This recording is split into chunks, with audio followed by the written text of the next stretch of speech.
Welcome to the fun side of YouTube. This channel is packed with entertaining, creative, and sometimes unexpected content that's guaranteed to keep you smiling.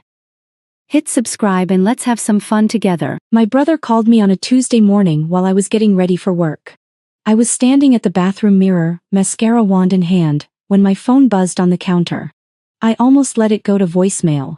I wish I had, in a way, because what he said next unraveled the next 4 years of my life in about 30 seconds. "Hey," he said, and his voice had that careful, deliberate tone he only uses when he's delivering bad news to a patient's family.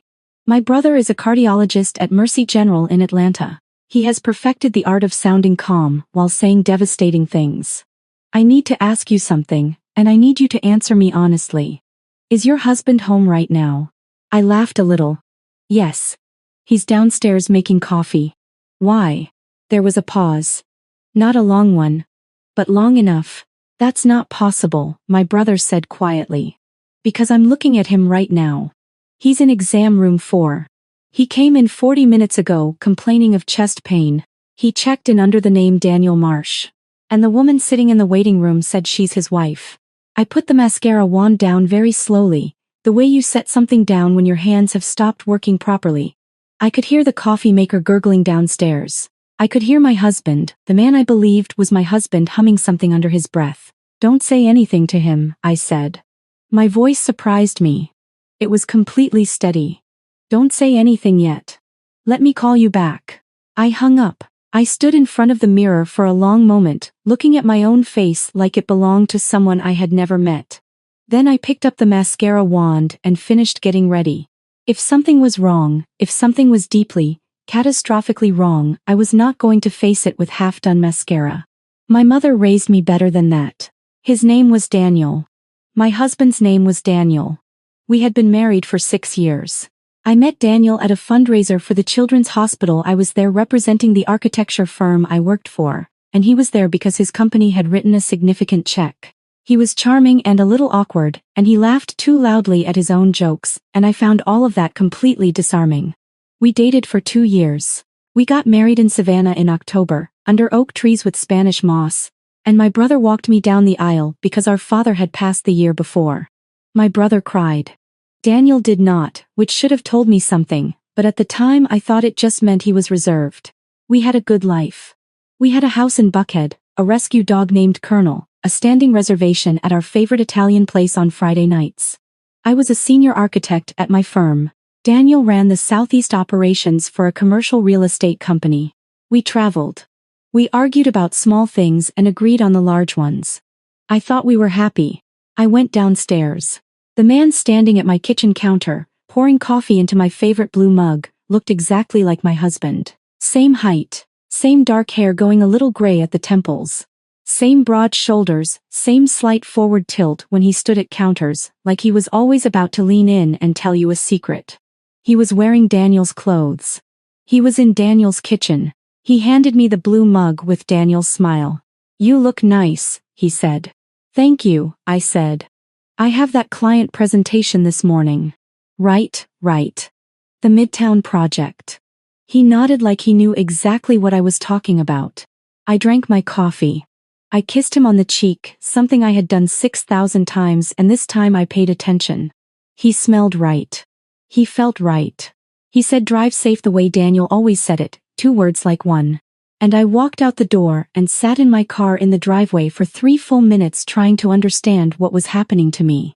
Then I called my brother back. "Tell me everything," I said. The man at Mercy General had come in presenting symptoms of a minor cardiac episode. He was 51 years old, my husband was 42, but his fake ID was convincing enough to get him checked in. My brother had been called in to consult because the attending physician wanted a second opinion. And my brother had walked into exam room 4, looked at the man on the table, and stopped cold. Because the man on the table had Daniel's face. Not similar to Daniel's face. Not vaguely resembling. Identical, down to the small scar above his left eyebrow that Daniel got in a college rugby incident. I almost didn't say anything, my brother told me. I thought I was losing my mind. But then I saw the woman in the waiting room, and she introduced herself as Claire Marsh, and something just I knew I had to call you. "What did you say to him?" I said I needed to consult with a colleague and stepped out.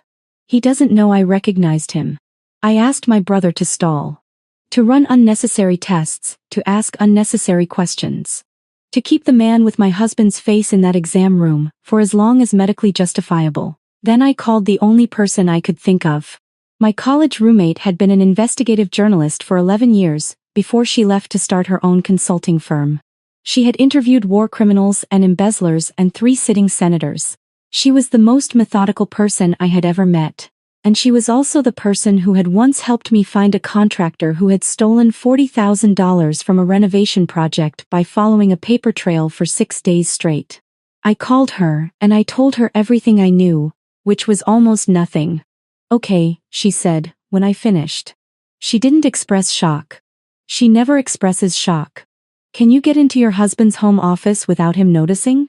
He left for work 20 minutes ago. Go now. Look for anything with a second name, a second address, a second phone. Look for storage unit keys, P.O. box receipts, prepaid cards. Take photos of everything and send them to me. Don't move anything." I went back into the house. Colonel followed me upstairs and sat in the doorway of the home office while I searched, his head tilted at a sympathetic angle. Dogs always know. I went through the desk methodically, the way I approach a construction site, systematically. From left to right, top to bottom, nothing skipped. I found it in the back of the bottom drawer, underneath a folder of old tax returns. A small envelope, the kind that comes with a bouquet of flowers. Inside was a key, not a house key, a padlock key and a receipt from a storage facility in Marietta, 22 miles away. The receipt was in the name of a company called DM Holdings LLC. The storage unit had been rented 8 months ago. I photographed everything and sent it to my roommate. Then I put the envelope back exactly where I found it and went to my client presentation, because the Midtown project had a deadline and my clients were paying me to think clearly. And sometimes the only way I can think clearly is by working. My roommate called me at noon. DM Holdings LLC was registered in Delaware, which meant the ownership trail was deliberately obscured. But the registered agent address was a mailbox service in Marietta, and the phone number on the account had been used to book hotel rooms, 14 of them over the past 9 months in Miami, Charleston, New Orleans, and twice in the Cayman Islands. All bookings were for 2 guests. None of the charges had appeared on any credit card my husband and I shared. "He has a separate account," my roommate said. "I can't access it directly, but based on the hotel charges I can trace, he's been spending somewhere between $8,000 and $12,000 a month that you don't know about." "For 9 months," I said. "For at least 9 months. Possibly longer." I thought about the last 9 months. I thought about the business trips, which had become more frequent. The conference in Charlotte. The site visit in Miami. The 3 days in New Orleans for what he said was a client dinner. I had not questioned any of it because I had no reason to question any of it. We had been married for 6 years. I trusted him. That afternoon, I called a lawyer.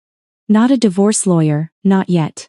I called a lawyer my firm used for contract disputes, a woman named Patricia, who was brilliant and unflappable. And I told her I needed to understand what my options were if I suspected my husband had been systematically defrauding me. She told me to document everything and not to confront him yet. Not until I knew the full shape of what I was dealing with. That evening, I cooked dinner. I made the salmon recipe I had been making for years, the one with the lemon caper sauce that Daniel, my real husband, or the man in my house, whoever he was claimed was his favorite. I set the table. I lit the candles. I opened a bottle of wine. He came home at 6:30, the way he always did. He kissed me on the cheek. He said the salmon smelled incredible. He poured himself a glass of wine, and leaned against the counter and told me about his day, a meeting that ran long, a deal that was close to closing, a colleague who had said something funny at lunch. He was a good storyteller. He had always been a good storyteller. We sat down to eat. I had made a point of including capers, because I knew my husband had a mild allergy, nothing life-threatening, just enough to make his mouth itch and his eyes water slightly. A detail so small that it had never come up in a dramatic way, just something I had learned in our first year together and accommodated without thinking about it since. He ate 3 bites of the salmon before I watched his hand go to his mouth. "Is something wrong?" I asked. "No. He cleared his throat. It's delicious." I think I might be getting a cold. My throat feels a little funny. He switched to the salad. He didn't say anything about the capers. My husband would have noticed immediately. My husband would have said, with mild exasperation, "Did you put capers in the sauce? You know those make my mouth itch." 6 years of Friday night Italian and making this exact salmon, and not once had he ever failed to notice the capers. This man didn't know about the capers. I refilled his wine glass. I smiled at him across the table. I asked him about the deal that was close to closing, and he gave me details that sounded plausible, and I filed every single one of them away. That night, after he fell asleep, I sat in the bathroom with the door locked and my phone, and I finally let myself feel the full weight of what I was beginning to understand. There was a man sleeping in my bed who was not my husband. And my husband was somewhere else, with a woman named Claire, apparently also pretending to have a cardiac event. And somewhere between those two facts was a scheme so elaborate and so cold-blooded that I still couldn't fully assemble it in my head. I took 3 deep breaths. Then I texted my roommate. "We need to find out who this man actually is." His name, we eventually discovered, was Gary Howell. He was 40 years old, a former theater actor who had done regional productions across the Southeast for most of his 20s before the work dried up. He had no criminal record. He was, by all accounts, a genuinely talented mimic. He had been hired by my husband through 3 layers of intermediary, all of which my roommate peeled back like an onion over the following 10 days to impersonate Daniel in our home for a period of up to 6 months. The purpose, as far as we could piece together, was to give my husband an uninterrupted window to liquidate and transfer a substantial portion of our shared assets. We had real estate investments, retirement accounts, and partial ownership in 2 commercial properties, assets I had contributed to significantly and that were titled jointly. The process of transferring them required documents, signatures, and an extended period where no one was asking questions. Gary's job was to make sure no one asked questions. The instructions Gary had been given were extensive. He knew about Colonel. He knew about the Midtown project. He knew about my brother, in general terms. He knew about our Friday night restaurant. He did not know about the capers. He did not know that my real husband and my brother had not spoken in 8 months after an argument at Thanksgiving, something I discovered only when I tested it, asking casually about whether he'd heard from my brother lately, and watching him say we texted last week with complete confidence. He did not know about the box of letters in the back of my closet, the ones my father had written to me during my last 2 years of college, which my husband knew about and had read and had referenced exactly once in a quiet moment, 2 years into our marriage. When I mentioned the letters offhandedly, Gary said he didn't remember them. My real husband, apparently, had not included sentiment in the briefing materials. I want to say that I acted out of pure strategic calculation during those 10 days. I want to say I was completely composed, that I felt nothing beyond the cold, focused clarity of someone managing a crisis. But there were moments. There was a morning when I was standing at the kitchen sink and Gary came in and said something, an offhand joke. The kind of joke that required knowing the context of a story I had told months ago, and for a fraction of a second I had forgotten. For a fraction of a second it was just my husband, drinking coffee in our kitchen, making me laugh. The grief of that moment, when I remembered, was something I was not prepared for. I grieved my marriage privately, in locked bathrooms and in my car and in conference rooms after everyone else had left. I did not show it at the dinner table. By the end of the second week, my roommate and my lawyer had a complete picture. My husband had opened the shell company 14 months ago. The transfers had begun 9 months ago, timed to coincide with the point at which our largest commercial property had significantly appreciated in value. By the time Gary had arrived in our house, approximately $1.3 million in jointly owned assets had already been quietly shifted. The goal, it appeared, was to move another $900,000 and then dissolve the marriage from a position of financial advantage, leaving me with significantly less than half of what I was legally entitled to. He had been planning this, in other words, while we were having dinner and walking Colonel and sleeping in the same bed, for over a year. I thought about the night he had helped me when I was sick with the flu, bringing me soup and sitting on the edge of the bed watching bad television with me. I thought about whether that had been my real husband or the beginning of a performance. I thought about the fact that it no longer mattered which one it was. My lawyer filed an emergency motion to freeze all jointly titled assets. We did it on a Wednesday morning. By Wednesday afternoon, the freeze was in place. On Wednesday evening, I told Gary we needed to talk. I had thought carefully about how to do this. I had thought about confrontation, about shock, about satisfaction. What I actually felt, sitting across from him at the kitchen table, was something quieter and more complicated than satisfaction. "I know you're not my husband," I said. He was very still for a moment. Then something shifted in his face, some layer of performance simply dropped away, and for the first time I saw who he actually was. He looked tired. He looked, unexpectedly, relieved. "How long have you known?" he asked. His voice was different without the performance. Slightly higher, a different cadence. "The capers," I said. He closed his eyes briefly. "He told me about the salmon. He didn't tell me about the capers." "No," I said. "He didn't." What Gary told me over the next 2 hours was that he had been hired through a talent broker who specialized in what he called private performance contracts. He had been told the job was a surprise, some kind of elaborate gift, a long-term roleplay that his wife had supposedly requested. He had been paid $30,000 up front and told he would receive another $30,000 on completion. He had grown increasingly uncomfortable as the weeks passed and the story he'd been told stopped making sense. He had been trying to find a way out when I confronted him. He gave me the broker's name, the payment records, and every communication he had saved. He gave me everything. In return, I did not have him arrested for fraud that evening, though I made it very clear that the decision on that front remained with my lawyer, and would depend on his full and continued cooperation. Then I called my brother. "I need you to make a phone call," I said. "I need you to call the number Daniel Marsh used to check in at your hospital and leave a message saying that due to his recent cardiac evaluation, his physician recommends he come in for a follow-up before engaging in any significant travel or financial transactions. Make it sound medical and routine. Don't say anything else." My brother, to his credit, did not ask a single question. He called back 20 minutes later. "Done," he said. He answered directly. He sounded annoyed. "Good," I said. The message was designed to rattle my husband without revealing what I knew. It worked. Over the next 48 hours, my roommate monitored the financial accounts we could see movement in and noted 2 attempted transfers that were blocked by the asset freeze, followed by what appeared to be a scramble to access backup accounts we hadn't yet identified. He was panicking. And a panicking person makes mistakes. The mistake he made was coming home. He arrived on a Friday afternoon, 6 weeks after he had sent Gary to take his place, apparently believing he could still salvage the situation.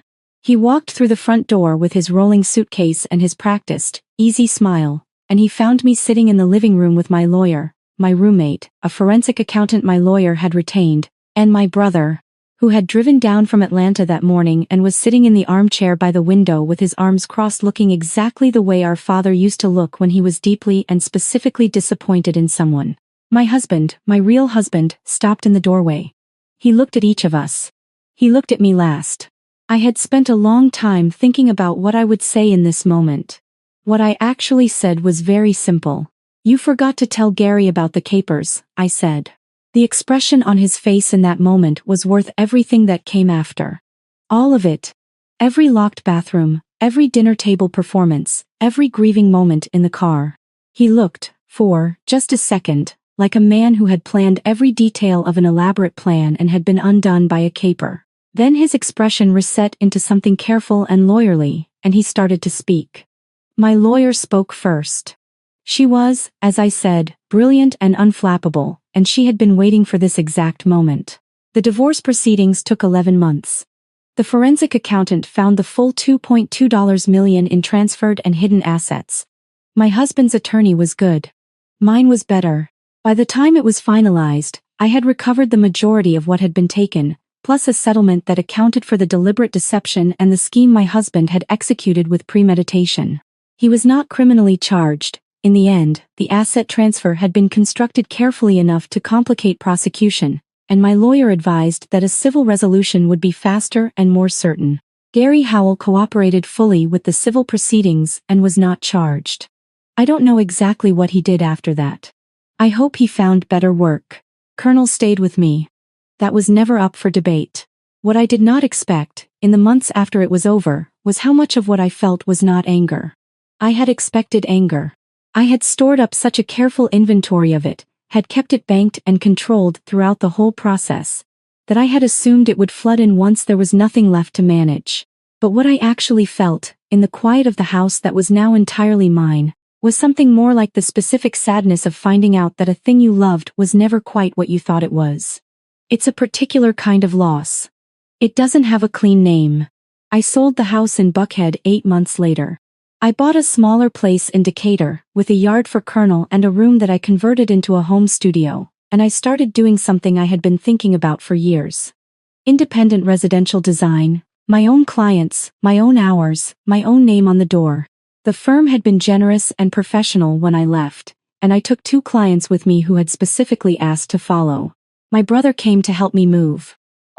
C drove down with his truck and his playlists that are always somehow stuck in 2003, and we carried boxes and assembled furniture and ate pizza on the floor of the new living room. And at some point in the evening, he looked at me and said, "You okay?"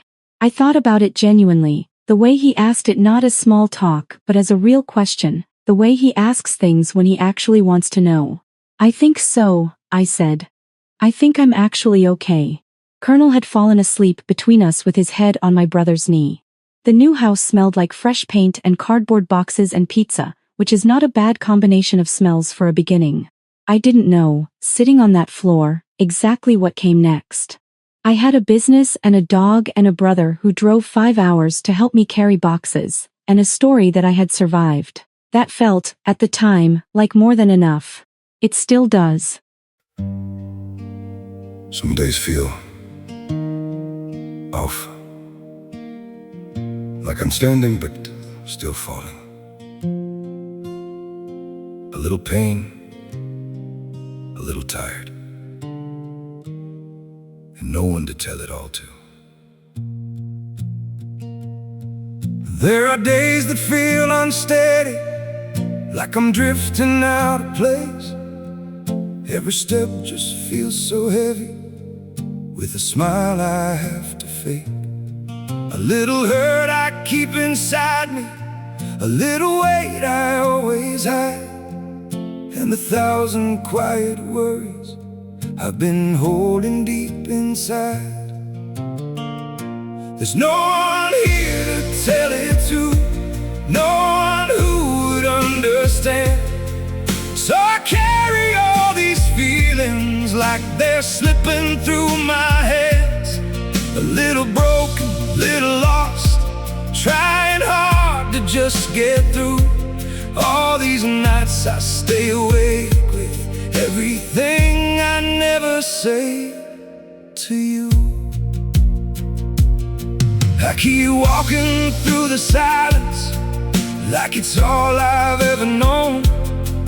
Every crowded room reminds me how it feels to be alone. There's no one here to tell it to, no one who would understand. So I carry all these feelings like they're slipping through my hands. A little broken, little lost, trying hard to just get through. All these nights I stay awake with everything I never say to you.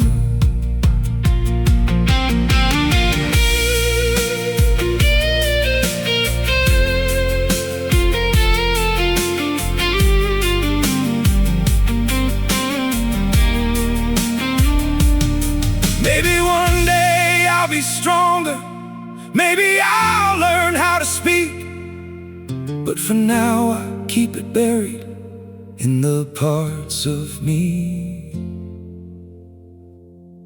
too weak. There's no one here to tell it to, no one who would understand. So I carry all these feelings like they're slipping through my hands. A little broken, little lost, trying hard to just get through. All these nights I stay awake with everything I never say to you.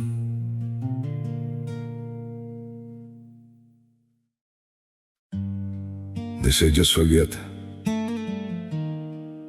move on like it's easy. But forgetting you feels like remembering someone I've never seen. I've been trying to erase you from the places in my mind, but the harder that I fight it, the more you're hard to leave behind. Every memory keeps slipping through the cracks I try to close, like a face I should remember, but somehow never know. Forgetting you feels impossible, like chasing something I can't hold, like trying to remember someone that I've never even known. I keep reaching through the silence for a past I can't undo, 'cause letting go of what we had feels like losing something true. Every moment turns to fragments, every thought just fades to blue, like I'm searching for a feeling that still only leads to you. Forgetting you feels impossible, like chasing something I can't hold, like trying to remember someone that I've never even known. I keep reaching through the silence for a past I can't undo, 'cause letting go of what we had feels like losing something true.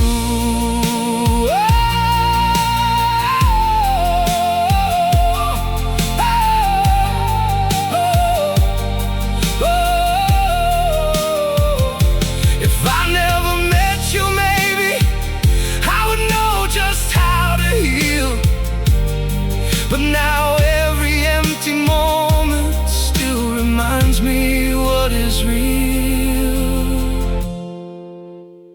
Forgetting you feels impossible, like chasing something I can't hold, like trying to remember someone that I've never even known. I keep reaching through the silence for a past I can't undo, 'cause letting go of what we had feels like losing something true.